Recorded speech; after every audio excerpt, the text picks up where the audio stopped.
What is up, guys, and welcome back to the vlog. Hope you guys enjoyed that quick little cinematic. Yes, matte black throttle windshield banners are back in stock, so I will put the link to those in the description if you want to pick those up. Mickey and his fiance Courtney are the ones who actually make those for us, so if you want to support us, support the brand, and they look pretty dope, go ahead, pick one up. The link will be in the description.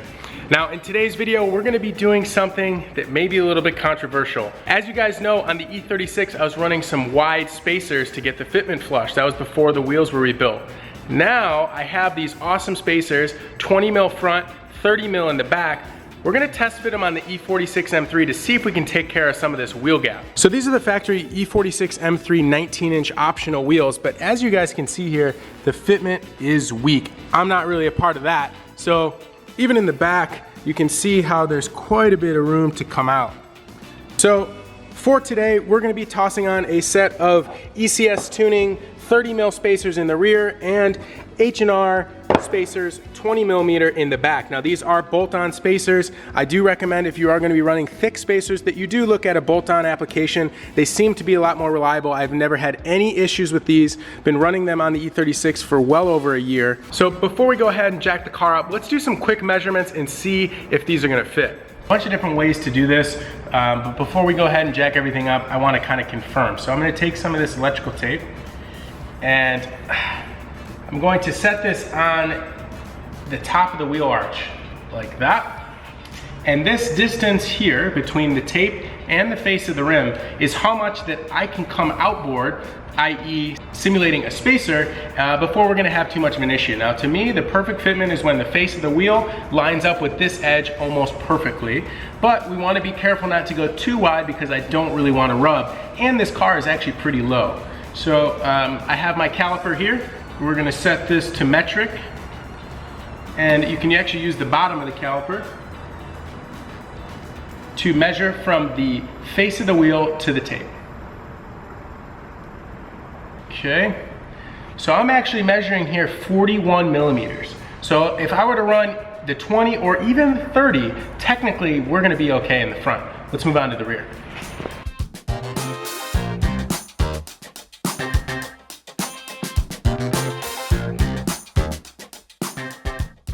So in the rear, from the face of the wheel to the outside of the lip, it's looking about only 20 millimeters. So it might be interesting to actually run the thicker spacer on the front. That's kind of uncommon, but we're gonna go ahead and toss it in the air. Let's see what it looks like when it's down on the ground.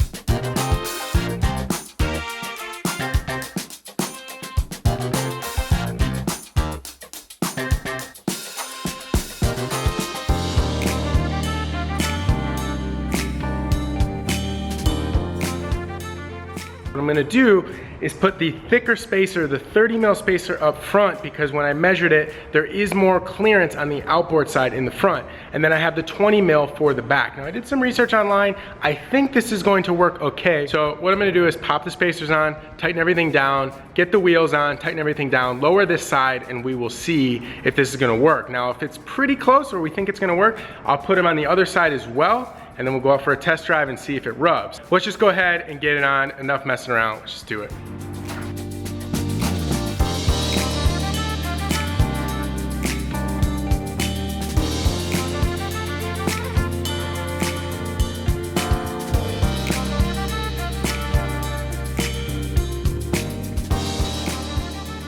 Okay, so this is pretty good.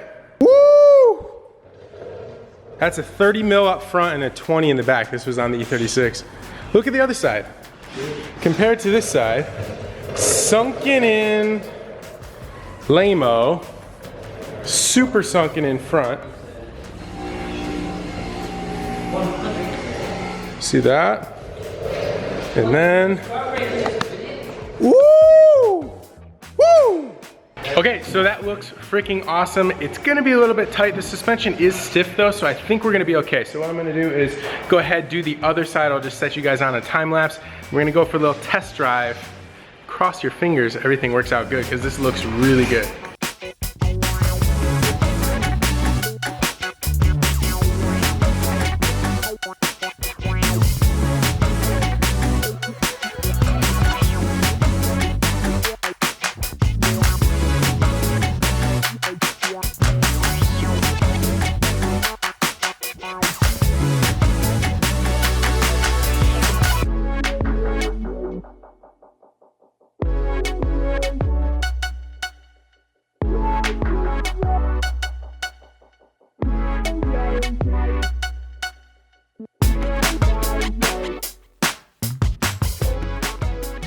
That took a little bit longer than expected. It's getting warm in San Diego.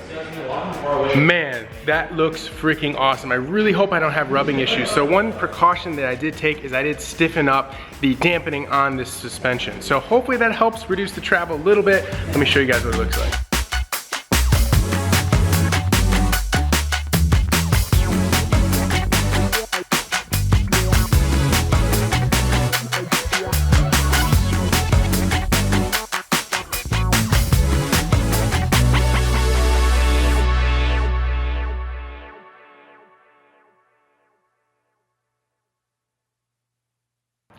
Okay, so before we end this video, I actually just took the car for a test drive and we got some issues. So in the front, we are rubbing on the fender liner.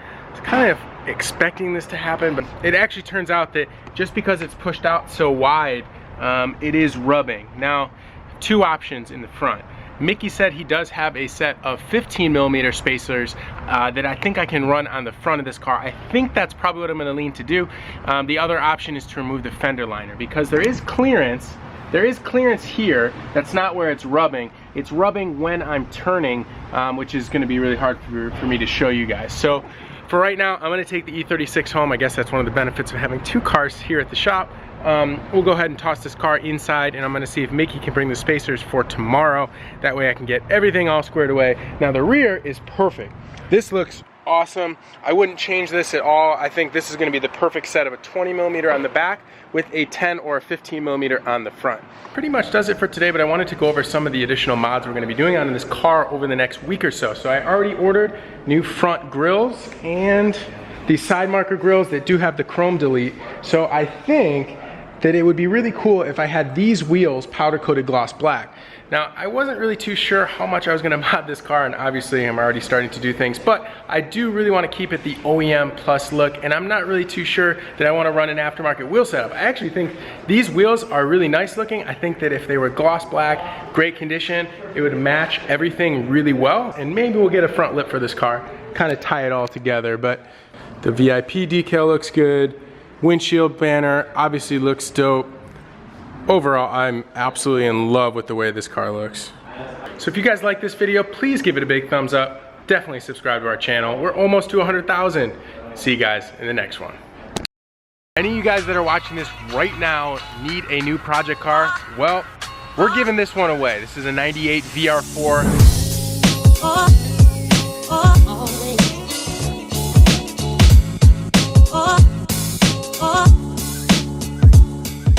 Go ahead, check out the link below, join throtl VIP for automatic entry. It's so simple, you guys will not be disappointed.